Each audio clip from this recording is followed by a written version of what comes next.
A natureza é um campo de batalha.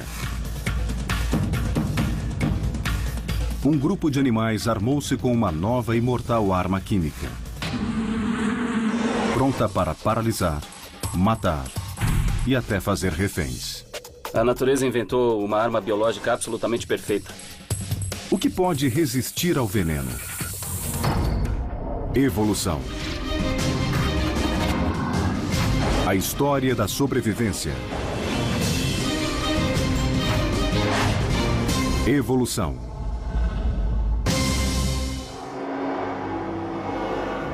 No calor ardente do interior da Austrália, a serpente mais venenosa do mundo, a taipan, tocaia sua presa. A mordida da taipan é 7 vezes mais tóxica que a da cascavel e tem veneno para matar 60 homens. Ao entrar na toca de um rato, ela está armada e é perigosa. O ataque é rápido.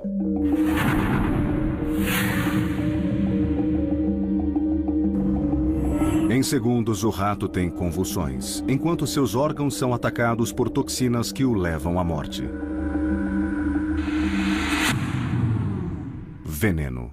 Se você for uma cobra, ter veneno é um ótimo trunfo, porque isso quer dizer que você pode atacar um organismo, injetar veneno nele e depois soltá-lo. Nem tem que lutar com ele. Por centenas de milhões de anos, os maiores predadores confiaram na velocidade, no tamanho e na força para dominar as vítimas. Mas o veneno mudou esse equilíbrio. Quando pensamos na seleção natural e na evolução, pensamos em animais caçando uns aos outros e tendo que ser rápidos e tendo que ser fortes. Mas o veneno muda um pouco as regras. O pequeno pode derrotar o grande e o lento pode vencer o rápido. Em uma gota de veneno há muitas toxinas. Um mar de substâncias exóticas. Algumas complexas. E outras tão estranhas que os cientistas demoraram anos para copiar apenas uma delas. O veneno é uma arma tão potente e bem-sucedida que evoluiu independentemente em animais muito diferentes. Das células da água viva, como a caravela portuguesa, até as presas da aranha de teia de funil. Existem insetos venenosos, tubarões venenosos e até um mamífero venenoso, o ornitorrinco. Como essa arma poderosa evoluiu? A resposta pode estar em um laboratório na Austrália. Qualquer pesquisa sobre veneno deve começar com os animais que mais mataram homens. As serpentes. O cientista-chefe é Brian Fry, o especialista mundial na evolução do veneno das serpentes. É uma serpente magnífica. Coletar veneno é difícil e perigoso. Em um dia normal de trabalho, Brian extrai veneno de até 50 espécies de serpentes. Todas mortais.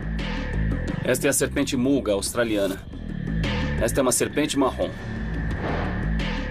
O que temos aqui, desta vez, é uma Death Adder. Na verdade, elas são parentes das najas. Nós estamos extraindo o veneno de todas estas serpentes a fim de termos o veneno para estudar no laboratório. É preciso obter o veneno, obviamente, de uma única fonte. Ainda tem um pouquinho aqui. Dá para ver muita variação na cor do veneno das serpentes. Algumas vezes o processo dá errado. Eu levei uma mordida de uma dessas serpentes uma vez. Mordeu, levantou a presa, enfiou-a em mim, levantou a outra presa, enfiou-a, levantou, e saiu andando na minha mão. Eu fiquei com uma série de furos e feridas na mão. Foi divertido. Uma dose de antiveneno salvou a vida de Brian. Mas a cada ano, 125 mil pessoas morrem por mordidas de serpentes. Nenhum antiveneno funciona para todas as mordidas de serpentes, porque o veneno é incrivelmente variado. O veneno é um elemento muito mutável em que não só existe muita variação de uma espécie para outra, mas até dentro da área geográfica de uma única espécie, vemos grandes diferenças na composição do veneno. É como se tivesse um diferente menu, por assim dizer. O objetivo de Brian é descobrir por que o veneno é tão diversificado e mortal. A evolução poderia ser a resposta? O veneno é uma combinação de substâncias químicas mortais que funcionam em conjunto. Pense nisso mais como uma gangue que o espanca até a morte com barras de ferro de várias formas. É um ataque integrado e multidimensional desferido contra seu corpo. A pesquisa para entender o veneno levou 5 anos. Não bastava saber que era complexo. Ele queria saber de onde vinham as substâncias químicas e como evoluíram. É como se estivesse em uma história de detetive molecular.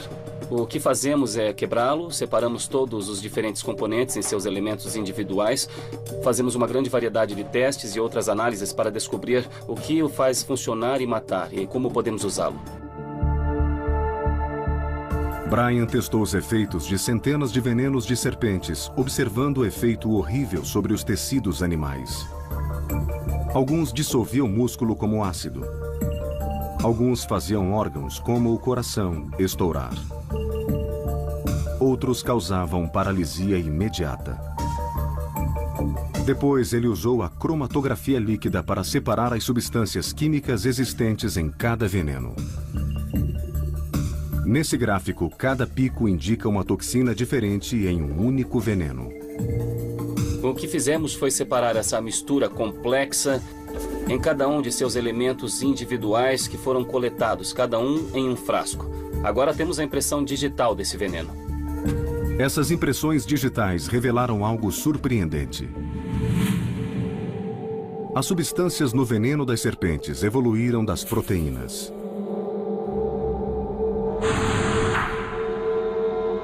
Dos elementos universais usados pelo corpo dos animais para governar as funções corporais mais importantes. Circulação, digestão e até mesmo a química cerebral. O segredo é que as proteínas evoluíram em novas versões mortais. As proteínas do veneno das serpentes não vêm do nada. O principal é que elas são formas mutantes de proteínas naturais do corpo envolvidas em processos fisiológicos muito importantes. As glândulas de veneno de uma serpente são fábricas de armas biológicas. Quando o veneno é injetado na vítima, as proteínas mortais o atacam. Pense nisso como uma bomba inteligente. É construída para funcionar dentro do corpo em que está. E funciona ali porque foi onde a evolução planejou que ela devia estar. E como funciona esse mecanismo com a Taipan, que é a mais venenosa das serpentes?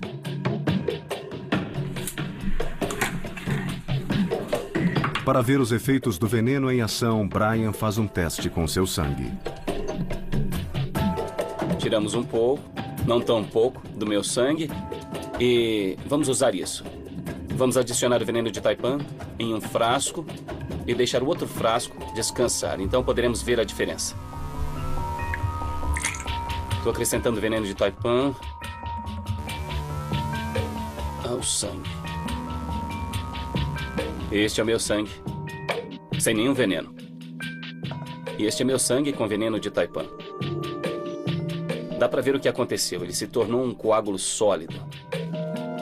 Agora imagine se este sangue fosse o sangue que está dentro de mim. Obviamente isso não seria nada bom. Ao fazer esses milhões de pequenos coágulos, todos os fatores de coagulação do sangue serão usados. Isso significa que não será mais possível coagular e você sangrará pelas gengivas, orelhas, nariz, por todo o corpo. Não é um bom jeito de morrer. O veneno da Taipan evoluiu das proteínas que formavam coágulos no sangue para curar feridas. Depois de injetado, ele reduz o sangue da vítima a uma mistura de coágulos e de líquido que vaza pelos orifícios corporais. Quando uma Taipan morde uma pessoa, o veneno penetra no corpo e bombardeia o sangue com milhões de coágulos. Isso gera uma reação em cadeia, que para o fígado, os rins e os pulmões. Basta menos de uma colher de chá. Um mistério permanece sobre a taipã. Dentre as milhares de espécies de serpentes, por que o veneno dela é tão poderoso? Brian acha que existe um motivo. Esta é a taipã australiana em toda a sua incrível glória. Ao contrário das outras serpentes australianas, ela se especializou em comer presas muito perigosas. As serpentes normalmente não tentam caçar esse tipo de presas, como o rato gigante ou o rato comum nativo, porque esses são animais que poderiam ferir ou até matar a serpente. Nestas imagens, vemos um rato comum mordendo uma taipã. É por isso que em milhões de anos o veneno da taipã evoluiu e se tornou mais forte, a fim de imobilizar a presa o mais rápido possível. A ciência resolveu o mistério de como as serpentes venenosas criaram essa arma. Mas ainda restam mistérios. Quando evoluiu o primeiro veneno? De onde ele veio?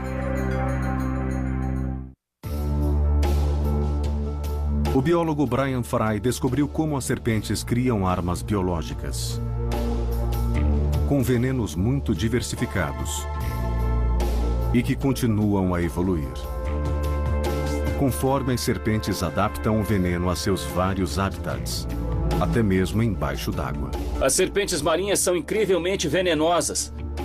E o motivo disso é que no ambiente aquático, elas não têm o luxo de rastrear a presa. Se a presa fugir, está acabado. Outro animal como esta arraia teria uma refeição fácil. Por isso, elas precisam de um veneno muito forte para garantir seu alimento. As serpentes marinhas evoluíram das serpentes terrestres há apenas 30 milhões de anos e ainda estão refinando seu veneno. Isso prova que o veneno das serpentes está se adaptando. Mas quando essa evolução começou? Quando Brian começou sua pesquisa, supunha-se que o veneno fosse recente. Ele está ligado às incríveis presas das serpentes.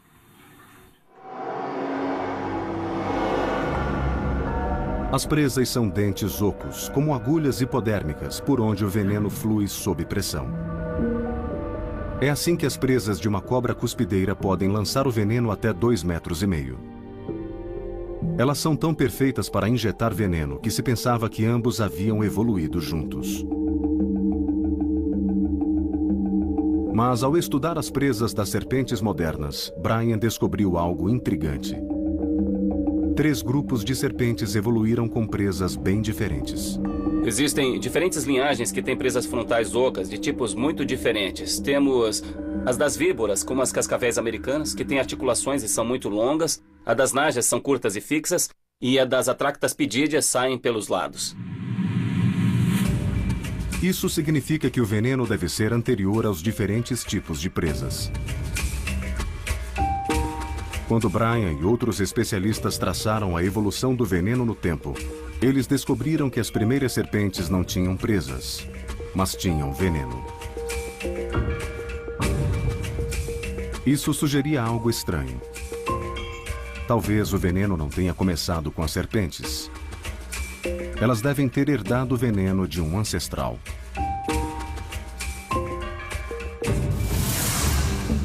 As serpentes evoluíram dos lagartos há 100 milhões de anos. Seriam eles a fonte? Brian decidiu estudá-los. Eles mordem com uma obstinação, hein? Melhor a calça do que minha mão. A teoria de Brian era contrária ao senso comum. Pois das 5.000 espécies de lagartos, conheciam-se apenas 2 venenosas. E elas são exceções evolutivas. Brian decidiu procurar outros lagartos venenosos, começando pelos mais antigos do mundo. Os varanos, como o dragão de Komodo. O dragão de Komodo é um predador rápido que pode atingir o tamanho de um carro e o peso de um jogador de rugby. As mordidas de seus dentes serrilhados resultam em infecções graves que matam a presa. Os cientistas pensavam que a causa eram as 80 espécies de bactérias que se encontram na saliva deles. Mas essa explicação não convencia Brian. Eu nunca fiquei convencido com a teoria das bactérias tóxicas nos dragões de Komodo, porque, bom, as bactérias não agem desse modo. Elas não causam sangramento rápido, dor muscular e problemas neurológicos em algumas poucas horas, a menos que seja alguma arma biológica ou a cepa Andrômeda. Brian questionava se outro fator, além das bactérias, provocava os efeitos tóxicos. Para descobrir, ele precisava olhar de perto. Ele obteve a imagem computadorizada da cabeça de um dragão de Komodo e descobriu algo que até então passara despercebido. No dragão de Komodo dá para ver uma saliência muito grande em todo o comprimento da mandíbula inferior. E com a imagem de ressonância magnética, que é a mesma tecnologia usada para examinar um cérebro em busca de câncer, dá para ver a saliência aqui. Se olharmos o interior por meio da tecnologia, ao olhar para dentro, dá para ver um conjunto muito complexo, que forma uma glândula de veneno. Brian descobriu uma glândula de veneno similar à das serpentes. Pode haver outros lagartos venenosos? Só havia um modo de descobrir. Para descobrir o que estava acontecendo, terminamos indo a campo e coletando todos os animais que conseguimos. A equipe de Brian coletou amostras de saliva de centenas de espécies de lagartos. Ele isolou as moléculas ativas e as testou com tecidos animais. Os resultados foram surpreendentes. As moléculas afetaram o músculo cardíaco e os pulmões, do mesmo modo que o veneno de algumas serpentes. Não eram bactérias, era uma forma de veneno de ação lenta. A equipe de Brian encontrou elementos de veneno em mais de 1.500 espécies de lagartos. Ele reescreveu o registro evolutivo.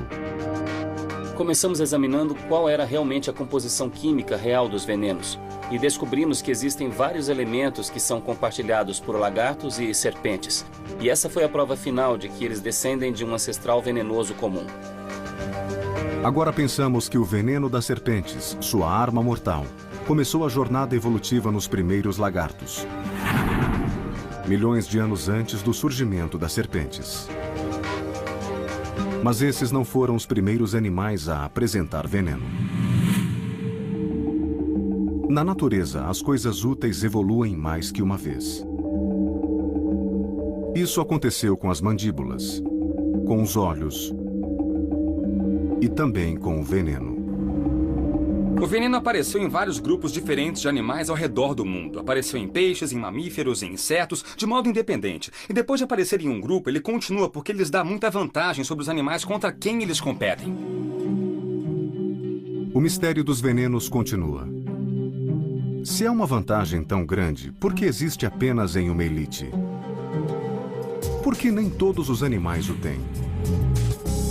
Depois das serpentes, os escorpiões são os animais mais mortais do mundo. Eles matam 5.000 pessoas ao ano, injetando veneno com os ferrões localizados na cauda. O veneno ajudou os escorpiões a dominar o duro habitat dos desertos por mais de 300 milhões de anos. Contudo, será que existe uma desvantagem em ter veneno? Zia Nizani decidiu estudar essa questão usando um dos mais tóxicos escorpiões do mundo como sujeitos. A espécie com que trabalha é chamada Parabutus transvalicus, o escorpião butídeo. Um dos maiores escorpiões que existem. Nizani estudou seus hábitos de caça noturna, o habitat desértico preferido e o modo em que usam o veneno. Ele descobriu que o veneno é muito vantajoso para os escorpiões. Mas o que acontece quando o suprimento acaba? Nizani criou um experimento para comparar um escorpião com uma glândula repleta de veneno e outro sem nenhum veneno. Ele usou um pequeno tanque de oxigênio para medir as taxas de atividade e encontrou uma incrível diferença. O escorpião sem veneno usou 50% de energia a mais que o escorpião cheio de veneno. Ao ficar sem veneno, o corpo de um escorpião mostra os mesmos sinais de fadiga extrema que um maratonista depois de uma corrida. Como um atleta que luta para recuperar proteínas e eletrólitos, um escorpião sem veneno dedica sua energia para reabastecer sua arma mais importante. O veneno tem uma desvantagem, não pode ser usado várias vezes. Você tem que usá-lo e depois fazer mais. A cada vez que você usa, tem que produzir mais com o seu corpo, e isso tem um custo energético. O veneno tem outra desvantagem para o escorpião. Depois de usá-lo, o animal fica indefeso por alguns dias. Quando o veneno se esgota, durante 4 dias eles têm de ser muito cuidadosos com seus hábitos de caça porque estão vulneráveis a predadores. E também tem que se limitar a caçar presas pequenas, e isso os deixa em desvantagem competitiva. Essas desvantagens podem explicar por que o veneno não é mais comum no reino animal. Mas há um outro motivo para os outros animais não terem veneno. O veneno exige um órgão complexo e sofisticado para ser injetado. Para poder ter um veneno, você precisa ter também um modo de injetá-lo. E existem muitos modos diferentes em que isso evoluiu. Podem ser as presas de uma aranha, o ferrão de uma raia, os espinhos de um peixe-pedra, o aguilhão do ornitorrinco, etc, etc, etc. Cada um deles tem seu próprio modo único de injetá-lo. Esses órgãos especializados gastam muita energia, o que torna o veneno uma super-arma e também uma das inovações biológicas mais caras que os animais já desenvolveram. Os animais venenosos têm um dilema. Possuem uma arma mortal com alto gasto de manutenção. Cada um deles criou um método preciso para tornar o veneno o mais eficiente possível. O mais bem-sucedido é um animal que transforma as vítimas em zumbis.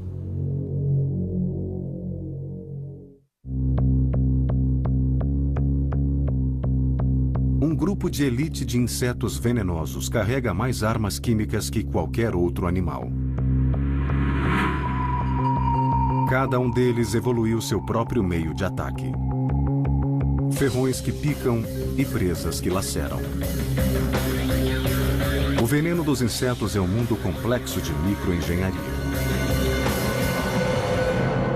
E um inseto foi ao extremo, usando seu veneno para algo que parece ficção científica: transformar outro animal em zumbi.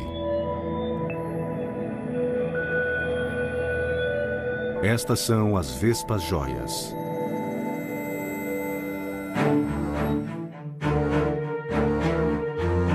Neste laboratório da Universidade da Califórnia, os pesquisadores querem saber como o arsenal químico das vespas evoluiu para controlar a vítima.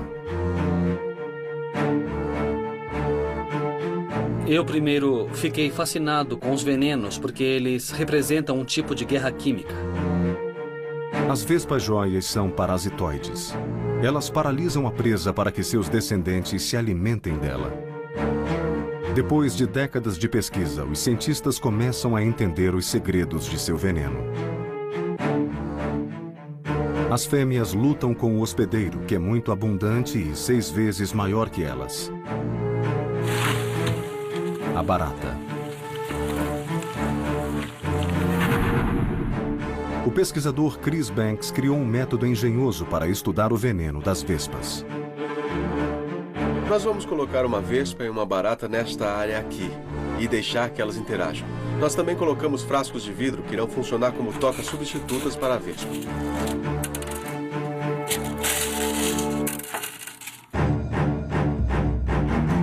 Uma vítima inocente é colocada primeiro no local. A barata não está acostumada a ser ameaçada por animais tão pequenos. O palco está pronto para a batalha e a vespa é solta.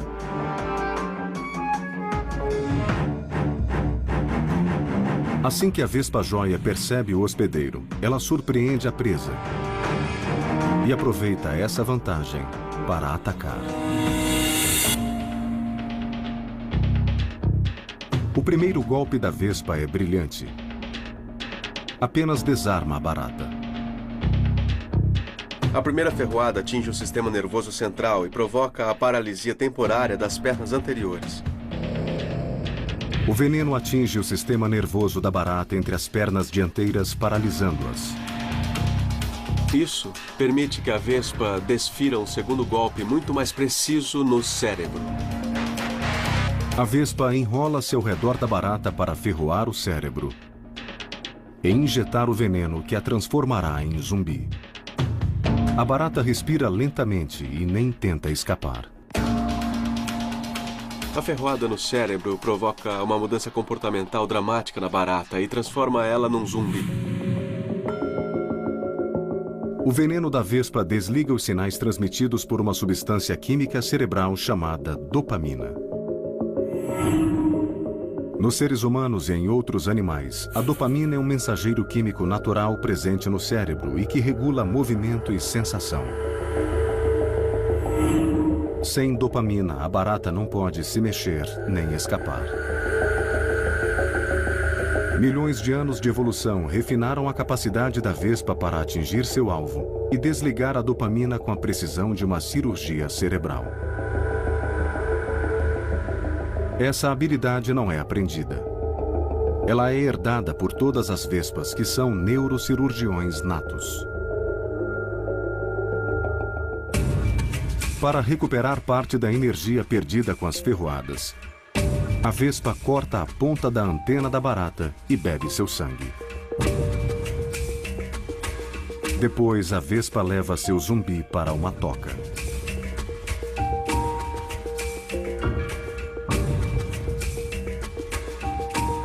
Mas se a vespa é tão hábil com seu veneno, por que não dá um golpe mortal? O veneno é usado para defesa, é usado para alimentação, mas os parasitoides o usam para algo totalmente diferente, o usam para reprodução. Dentro da toca, a vespa põe um ovo na barata. A precisão da vespa faz sentido, pois a sobrevivência da espécie estava em jogo. Seus filhotes dependem da execução perfeita da ferroada. Depois, a barata indefesa é presa dentro da toca. Por mais de uma semana, o veneno da vespa mantém a barata calma e submissa, enquanto a nova larva começa a comê-la viva. Daquele único ovo, emerge uma larva. E depois de 3 dias, ela fura a perna da barata e suga sua nutrição do sistema sanguíneo da barata zumbi. É hora do teste da seleção natural. Se o veneno for pouco ou a mira for errada, a barata fugirá. Se o veneno for demais, ela morrerá na hora, destruindo a fonte de nutrição da larva da vespa. Vemos aqui a larva começando a entrar na barata. Ela vai se arrastar para dentro e continuar a se alimentar dos órgãos internos da barata. Depois de mais alguns dias, ela criará um casulo. Se tudo der certo, 6 semanas depois da ferroada, uma nova vespa jóia adulta sairá da casca da barata. A nova vespa está pronta para seguir seu destino. Se for uma fêmea, seu veneno alimentará uma nova geração. A vespa é um predador muito específico. Só caça baratas desta espécie. Todas as vespas nascem de uma pupa que emergiu de uma barata morta e tinha uma mãe que sabia o que estava fazendo. Então, de certa forma, as vespas estão ficando cada vez melhores nisso. A vespa só consegue dominar a barata porque conhece sua presa muito bem. E pode injetar o veneno no ponto certo para ter exatamente o efeito de que a vespa precisa. O veneno é tão preciso e poderoso que parece ser invencível. Mas algumas vítimas estão virando o jogo e criando uma resposta química para o veneno.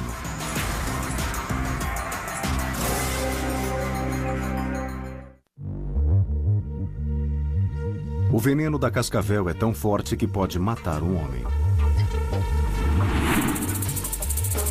Isso seria morte certa para as presas menores. Mas um animal corajoso pode absorver o veneno e sobreviver. Como um animal tão pequeno pode vencer o veneno?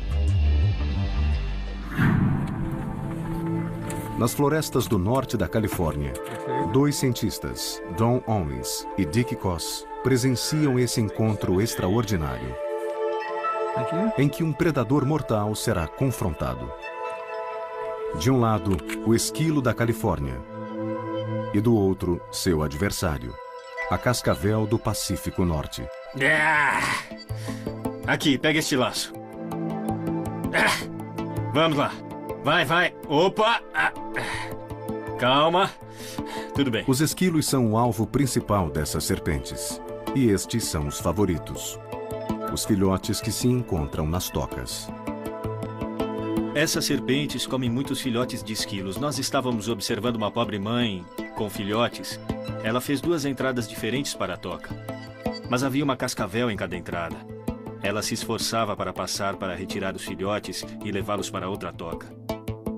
Depois de ela transportar vários filhotes, uma terceira cascavel apareceu na nova toca para onde ela estava levando os filhotes. Os esquilos costumam ser assustadiços, mas alguns aprenderam a lutar. Vemos esquilos que são realmente corajosos, atacam uma cascavel, são mordidos e continuam a lutar. Owens e Koss querem aumentar a chance de ver de perto um encontro entre uma cascavel e um esquilo. Eles acharam uma área com tocas de esquilos e colocaram uma cascavel ali. Esta serpente está presa e não pode ir a lugar algum, mas se comporta de uma forma tão natural quanto se pode esperar. E os esquilos vão se sentir seguros e logo começarão a sair destas tocas bem aqui perto. E devemos agir bem depressa. No meio da manhã, os esquilos saíram das tocas para comer, sem perceber que seu predador está por perto. Enquanto isso, os cientistas filmam o encontro. Ok, ele está vindo da direita. Certo, eu vou gravar. Pode enquadrá-lo? E ver a serpente se mexendo um pouco? Tudo bem, peguei, consegui enquadrar. De repente, um esquilo dá o sinal de serpente. Os esquilos ficam em alerta. Mas nenhum foge. Eles mantêm a posição e depois vão na direção da serpente. Quando o esquilo vê uma cascavel, ele a olha fixamente. E depois começa a se aproximar. Normalmente, isso inclui pausas com a cauda sinalizando até que chegue muito perto da serpente. Algumas vezes ele estende o corpo para a serpente, começa a examinar, anda ao redor dela e tenta se aproximar pela cauda da serpente para mordê-la. Os cientistas ficaram perplexos quando viram esse comportamento pela primeira vez, pois os esquilos pareciam suicidas. As cascavéis têm veneno para matar um animal 10 vezes maior. Bem, isso foi espetacular, porque é totalmente inesperado que um pequeno roedor fosse tentar enfrentar uma serpente que quer comê-lo. Os cientistas até filmaram o ato mais corajoso de um esquilo. Aguentar um ataque da cascavel.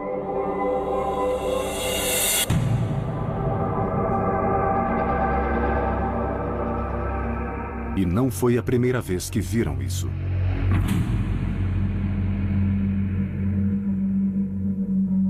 Outra interação em que vimos isso foi a de uma mãe enfrentando uma cascavel que estava caçando seus filhotes. Ela chegou perto bastante para ser mordida pela serpente. Ficou claro que doeu, ela retrocedeu, coçou-se vigorosamente e, ainda com dor, ela voltou para continuar a lutar com a serpente. Depois de verem esses roedores absorver um veneno que mataria um homem, eles indagaram por que os esquilos não morriam.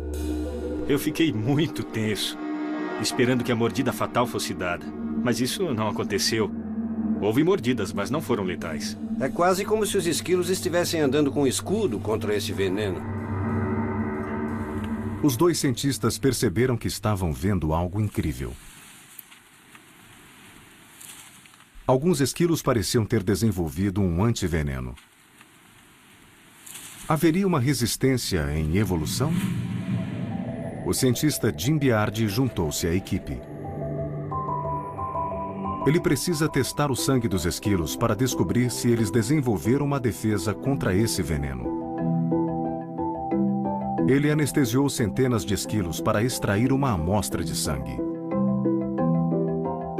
Eu vou extrair a amostra de sangue direto do coração a fim de garantir uma boa amostra. Mas como o coração é tão musculoso, ele irá se fechar imediatamente quando eu tirar a seringa.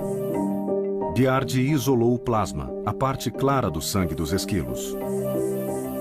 E o passou por uma máquina para testar se alguma parte dele suportaria uma dose de veneno de cascavel.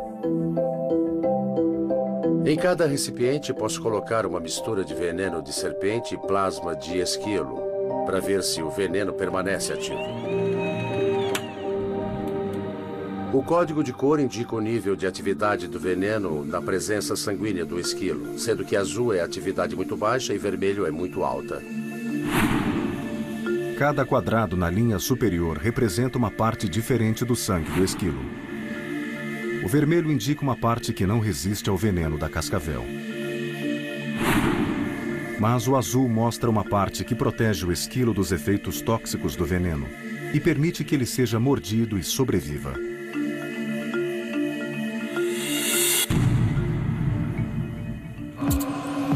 No decorrer de milhões de anos, os esquilos evoluíram resistência ao veneno da cascavel. Isso explica por que podem ser tão audazes. Se os esquilos estão protegidos do veneno, parece inútil que as cascavéis os persigam. Mas há um grupo que ainda é vulnerável: os filhotes. Os esquilos adultos são capazes de suportar uma dose completa do veneno de uma cascavel madura, mas animais jovens não têm um volume de sangue suficiente para neutralizar plenamente o veneno. Os esquilos adultos evoluíram para enfrentar seu predador, mas a guerra não acabou. Há sinais de que o veneno das cascavéis está ficando mais forte. O fato dos esquilos desenvolverem resistência criou uma fonte de seleção natural para que as serpentes evoluam um veneno mais tóxico. E assim nós temos uma corrida em que o veneno fica mais tóxico e os esquilos mais resistentes. No final teremos serpentes incrivelmente tóxicas, muito mais do que normalmente teriam de ser para caçar um roedor. Embora algumas vítimas desenvolvam resistência, existe um veneno que não pode ser superado por nenhum animal. Sob a vigilância do governo americano, cientistas estudam um veneno que é quase uma arma biológica e que é secretado pela criatura mais venenosa do mundo.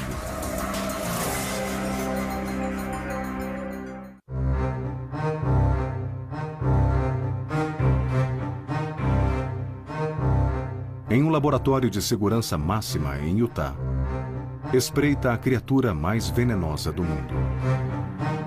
Seu veneno é tão letal que é monitorado pelo governo americano. Considerados como uma ameaça bioterrorista em potencial e, por isso, eles são regulamentados pelo Departamento de Segurança Nacional. Os animais com essa arma biológica são surpreendentes. Não são serpentes exóticas, nem lagartos gigantes. São lesmas. Lesmas assassinas. Uma ferroada pode paralisar um homem em segundos e matar em 4 minutos. Existe uma espécie especialmente perigosa. 70% das pessoas que são ferroadas por essa espécie em particular morrem. Por que uma lesma precisa de um veneno tão tóxico? Quando pensamos em uma lesma, pensamos lento. Quando pensamos em um peixe, pensamos rápido. Então, como uma lesma pode se alimentar de um peixe? A resposta é o veneno. É assim que elas conseguem. Elas têm um incrível mecanismo de injeção de veneno que é quase instantâneo. Para usar o veneno, as lesmas da família dos conídeos tiveram de evoluir. Primeiro, a lesma examina um alvo com um sifão. Quando percebe a presa, estica uma tromba venenosa. Dentro do corpo da lesma, um arpão minúsculo, repleto de veneno, é lançado pela tromba e atinge a presa. Há um choque de excitação e aí vemos o peixe ficar rígido e ser puxado. O medo de que terroristas possam usar o veneno da lesma é um dos motivos do estudo de Oliveira. Ele e sua equipe começam por extrair o veneno mortal da lesma. As amostras são processadas por uma máquina de alta pressão que separa as toxinas. Os resultados são impressionantes. Estávamos tentando purificar os elementos que provavelmente matariam pessoas. Ficou claro que havia mais componentes no veneno do que pensávamos. A maioria dos animais venenosos tem venenos complexos, mas nenhum se compara a essas lesmas. A equipe descobriu que cada espécie de lesma conídea produz centenas de toxinas. Mas não é só isso. Se você pegar o veneno desta lesma e depois pegar o veneno desta outra, cada uma delas tem um veneno muito complexo, talvez com uns 100 componentes, e não há superposição. Cada uma das 700 espécies de lesma conídea produz seu arsenal químico específico. A equipe viu-se com centenas de toxinas venenosas nas mãos, cada uma com uma função desconhecida e potencialmente letal. O único modo de descobrir a função de cada componente era testá-los um a um. Em um estudo controlado, eles injetaram cada toxina em ratos de laboratório e observaram as reações. Um componente os fez dormir. Outro componente fez os ratos se coçarem o dia todo. Havia um componente que fez os ratos correrem em círculos. Nós percebemos que cada um dos componentes era completamente diferente dos outros. Cada componente do veneno da lesma conídea tem um efeito preciso e singular. Para que consigam pegar um peixe, todos os componentes do veneno precisam ter um alvo que possa ser atingido de modo muito eficiente. E este é um cenário evolutivo em que se acaba por ter substâncias altamente específicas que compõem o veneno. Com a pesquisa de Oliveira, os cientistas do mundo todo perceberam que as lesmas conídeas não são assassinas. Elas são farmácias vivas. As mesmas proteínas naturais que as lesmas modificaram para criar toxinas poderiam ser alteradas pela ciência. Desta vez, para ter um efeito preciso na luta contra a dor, a epilepsia e até Alzheimer. Então, o que o veneno tem a ver com os nossos medicamentos? A resposta é que o veneno foi produzido pela seleção natural para ter um efeito muito específico no corpo de um animal. Assim, existem moléculas no veneno e elas interagem com as moléculas dentro do corpo, então alguma coisa acontece. E é exatamente isso que os nossos medicamentos são criados para fazer. Assim, se estiver procurando por um fármaco que irá ter um impacto sobre o corpo de um animal, o veneno é um ótimo começo. As lesmas conídeas têm os genes que mais depressa evoluem no planeta e estão sempre desenvolvendo novas moléculas que podem se transformar em remédios poderosos. Achamos que existem cerca de 100 mil diferentes peptídeos bioquimicamente ativos. Considerando que só conhecemos 2 mil deles, ainda há um imenso potencial para a descoberta de remédios. As lesmas conídeas não são a única fonte. As substâncias extraídas de todos os animais venenosos podem ser usadas como fármacos. A toxina da serpente taipan, que afeta o sangue das vítimas, está sendo pesquisada para impedir hemorragias em cirurgias. Pessoas com alguns tumores cerebrais são tratados com versões radioativas do veneno do escorpião. A incrível variedade dos venenos é o que os torna tão úteis. A maldade absoluta e engenhosa usada para criá-los significa que podemos estudá-los, descobrir como funcionam e depois modificá-los para poder usá-los como remédios. Mas o que acontece é que a natureza já fez todo o trabalho para nós. Só precisamos descobrir o que ela fez. Como assassino ou remédio, o veneno é uma das inovações mais versáteis e admiráveis da evolução. Os animais continuarão a usar o veneno na luta pela sobrevivência. Mas os seres humanos vão se beneficiar muito com essa evolução contínua.